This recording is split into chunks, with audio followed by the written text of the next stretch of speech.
Halo sahabat-sahabat Katolik, jumpa lagi bersama saya. Saya salah satu mahasiswa Sekolah Tinggi Pastoral Santo Petrus Keuskupan Atambua. Sebelum kita mulai dengan permenungan pagi hari ini, marilah kita awali dengan doa pembuka. Dalam nama Bapa dan Putra dan Roh Kudus. Amin.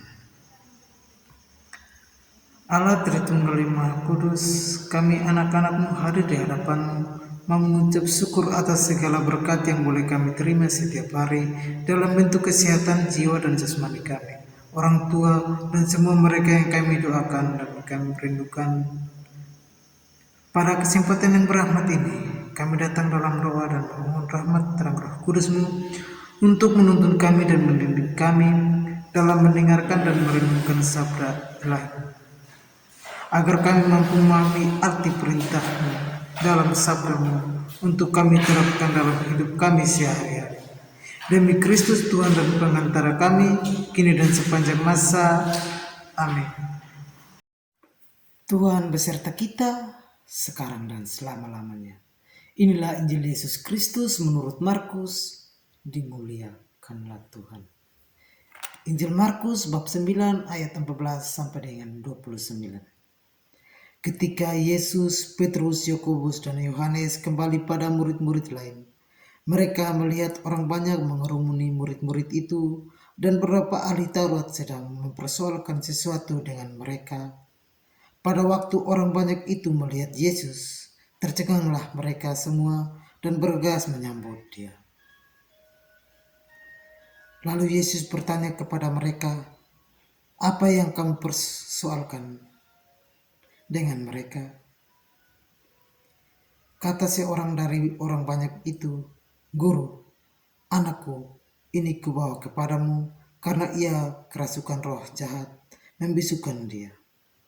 Dan setiap kali roh itu menyerang dia, roh itu membantingkan ke tanah, lalu mulutnya berbusa, giginya bertekanan, dan tubuhnya menjadi kejam. Aku sudah minta kepada murid-muridmu supaya mereka mengusir roh itu, tetapi mereka tidak dapat."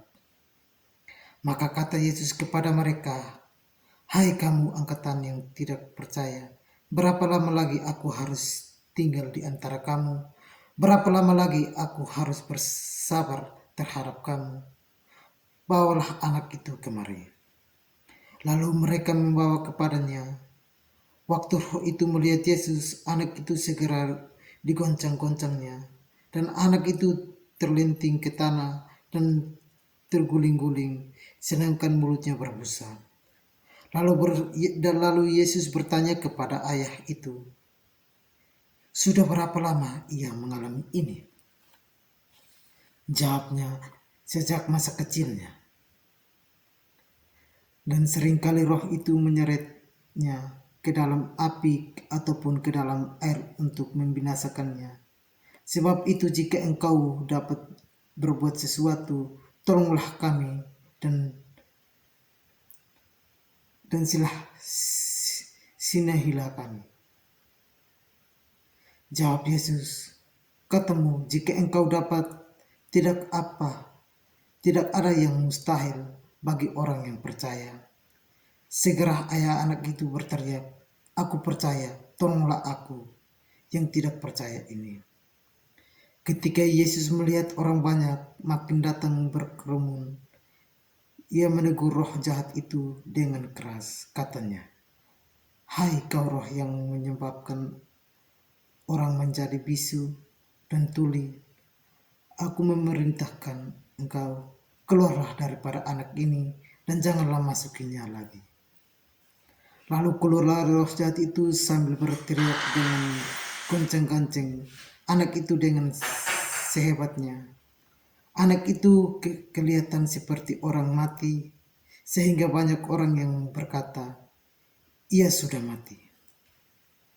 Tetapi Yesus memang tangan anak itu dan membangunkannya, lalu ia bangkit sendiri. Ketika Yesus sudah di rumah dan murid-muridnya sendirian dengan dia, bertanyalah mereka, "Mengapa kami tidak dapat mengusir roh itu?" Jawabnya kepada mereka, jenis ini tidak dapat diusir kecuali dengan berdoa. Demikianlah sabda Tuhan, terpujilah Kristus. Saudara-saudara yang terkasih dalam Kristus, dalam hidup pasti selalu ada yang ingin kita capai, dan tentu saja untuk mencapai itu pasti diperlukan usaha dari kita dan mohon rahmat dari Allah. Namun seringkali ketika kita akan mulai usaha, tanpa disadari kita sering dipahami oleh rasa ragu, bahkan bertanya pada diri sendiri, Masakah aku bisa melakukan itu? Hal itu tanpa kita sadari bisa menghambat kita untuk melangkah maju. Saudara-saudara yang terkasih dalam Kristus, perikop ayat yang kita renungkan hari ini mengajak kita untuk percaya kepadanya. Percaya apabila Allah dengan caranya bisa menyertai kita dalam setiap usaha yang kita lakukan. Namun seringkali kita merasa dalam diri merasa sulit untuk percaya. Hal itu justru menghambat rahmat Allah bekerja dalam diri kita. Maka dari itu kita perlu untuk mohon rahmat, terbukakan hati dan membiarkan rahmat Allah berkarya dalam diri kita. Semoga. Amin. Marilah kita berdoa. Allah Tritunggal yang Maha Kudus, kami anak-anak-Mu mengucap syukur atas segala kasih karunia Roh Kudus-Mu yang hadir di setiap kami anak-Mu, sehingga kami telah mampu mendengar dan merenungkan sabda Ilahi. Semoga apa yang telah kami dengar dan kami renungkan dapat kami artikan dan terapkan dalam kehidupan kami sehari-hari. Semua doa dan permohonan ini kami sampaikan kepadamu lewat perantaran Kristus Tuhan kami. Amin. Dalam nama Bapa dan Putra dan Roh Kudus. Amin.